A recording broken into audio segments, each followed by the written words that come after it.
Right now, as you watch this, billions of people around the world are doing something that will determine how long they live.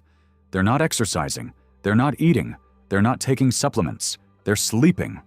And the way they sleep, not just how long, but when, how consistently, and how deeply, will subtract or add years to their life. In 2023, Harvard researchers published the results of one of the largest sleep studies ever conducted. They followed 172,321 adults, and what they found was stunning. People with 5 specific sleep habits lived up to 4.7 years longer than those with poor sleep patterns. And 8% of all deaths, from any cause, were linked to poor sleep. But here's the part almost no one is talking about. In 2026, a study from Oregon Health and Science University flipped the conversation entirely. They found that insufficient sleep is now a stronger predictor of early death than poor diet or lack of exercise. We spend billions of dollars on food and fitness, and the single biggest lever? Most of us aren't even pulling it. In the next 10 minutes, you're going to understand exactly how sleep extends or shortens your life, and you'll leave with 3 things you can do tonight. Here's what almost no one in the health and wellness world will tell you. We've been thinking about longevity in the wrong order. The conversation is always about what to eat, how much to move, which supplements to take. And those things matter. But sleep is the foundation that everything else is built on. Think of it this way. You could follow the perfect diet and train 5 days a week. But if you're sleeping 5 hours a night, you're driving a Ferrari on flat tires. The biology explains why. While you sleep, your body is doing work it literally cannot do while you're awake. Your muscles repair micro-tears from the day. Your immune system deploys. Growth hormone, which regulates fat metabolism, muscle maintenance, and cellular repair, surges during deep sleep. Your cortisol drops, your blood pressure falls, your heart gets a genuine rest. And then there's something even more remarkable. Something discovered only in the last 15 years that may be the most important reason sleep matters for longevity. Your brain, despite being the most sophisticated structure in the known universe, has a fundamental problem. It's metabolically expensive. It consumes 20% of your body's energy while being only 2% of your body weight. And that constant activity creates waste, toxic proteins, cellular debris, the byproducts of thinking. For most of the 20th century, neuroscientists were baffled by a simple question. How does the brain clean itself? It doesn't have a traditional lymphatic system like the rest of your body. The answer was discovered in 2012 by researchers at the University of Rochester. And it changed everything we thought we knew about sleep. It's called the glymphatic system. And it's essentially your brain's plumbing, a network of channels that runs alongside blood vessels, flushing cerebrospinal fluid through the brain to wash away toxic waste. Here's the critical part. The glymphatic system operates almost exclusively during deep sleep. During the day, these channels are largely closed. At night, they open up, and the brain literally shrinks slightly to allow more fluid to flow through. And what is this system washing away? Among other things, beta-amyloid and tau proteins, the exact proteins that accumulate in the brains of Alzheimer's patients. Every night you sleep well, you're running the cleaning cycle that protects your brain from Alzheimer's. Every night you don't, the debris accumulates. Research from the NIH found that just 10 days of sleeping 6 hours a night, rather than 8, produced a detectable increase in these toxic proteins. This is not a distant risk.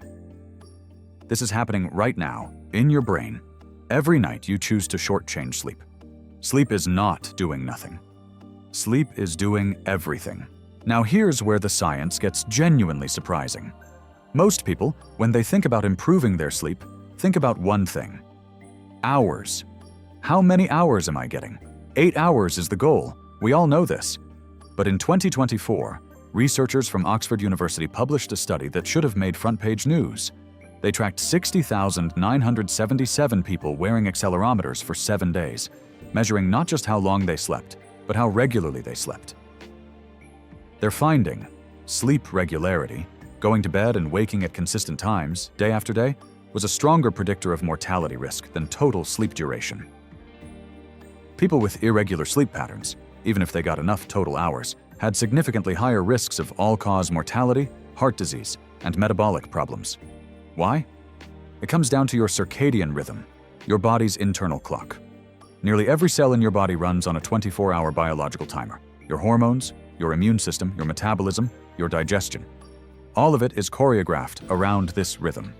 When you wake up at 7 on Monday and 11 on Saturday, When you stay up until 2 a.m. on Friday and try to wake at 6 a.m. on Tuesday, you're not just tired.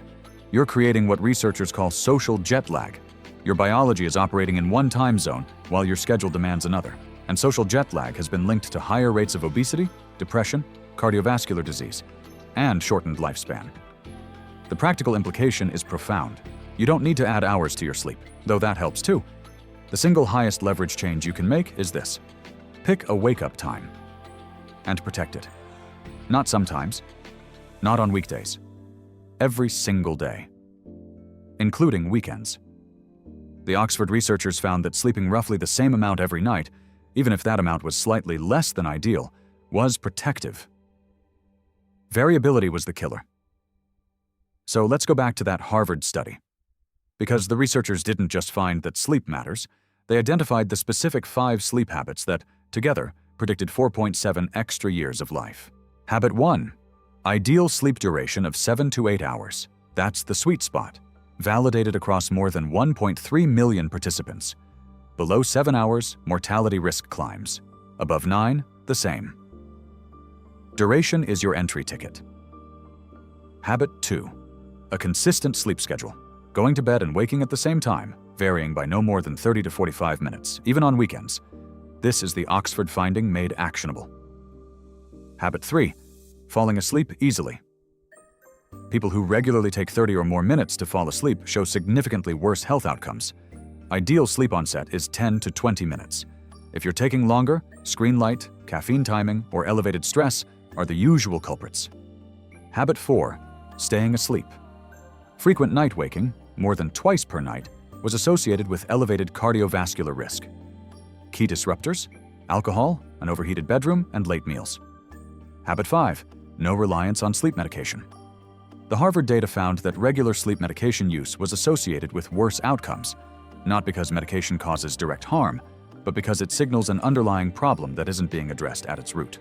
The most effective long-term treatment for insomnia, with an 80% success rate, is cognitive behavioral therapy for insomnia, not sleeping pills. Now, here's what's important to understand about these 5 habits. You don't need all 5 to see benefit. Each habit independently reduces mortality risk. But the compounding effect of all 5 together is where you find the full 4.7 years. Think of them as a checklist, not a pass-fail exam. Where are you scoring? Where's your lowest hanging fruit? So what do you actually do with all of this? Here are 3 things, only 3, you can start tonight. No equipment needed, no cost. Step 1. Set a non-negotiable wake time. Pick a time you can realistically wake up every single day, including weekends. Set it as your alarm tonight. Your circadian rhythm will begin to stabilize within 3 to 5 days. The result? Faster sleep onset, deeper sleep, and more consistent energy throughout the day. Step 2. Lower your bedroom temperature by 2 degrees tonight. Your core body temperature must drop to initiate and maintain deep sleep. Most bedrooms are too warm. Research points to 65 to 68 degrees Fahrenheit, or 18 to 20 degrees Celsius, as the optimal range. If you can't control your thermostat, open a window, use a fan, or try lighter bedding. Even a small reduction can meaningfully increase deep sleep time. Step 3. Move your last drink to 3 hours before bed. Even one alcoholic drink disrupts your REM sleep in the second half of the night, the stage most responsible for emotional processing, memory, and cognitive restoration. You may fall asleep faster, but the quality is fundamentally compromised. Move your last drink 3 hours before your new consistent bedtime. This single change often produces a noticeable improvement in next-day energy within 1 week. 3 steps, that's it. A consistent wake time, a cooler room, and cutting off alcohol 3 hours before bed. If you do only these 3 things for the next 2 weeks, I guarantee you will notice a difference. The beautiful thing about sleep is that the benefits aren't decades away. They start showing up within days. Your mood improves, your decision-making sharpens, your hunger hormones rebalance, your immune system gets stronger. Sleep isn't passive recovery, it's the most active investment in longevity you can make, and it costs you nothing. If you found this useful, and I hope you did, the single best thing you can do right now is subscribe. Every week, we break down the science of living longer, healthier, and more fully. I'll see you next week. Sleep well.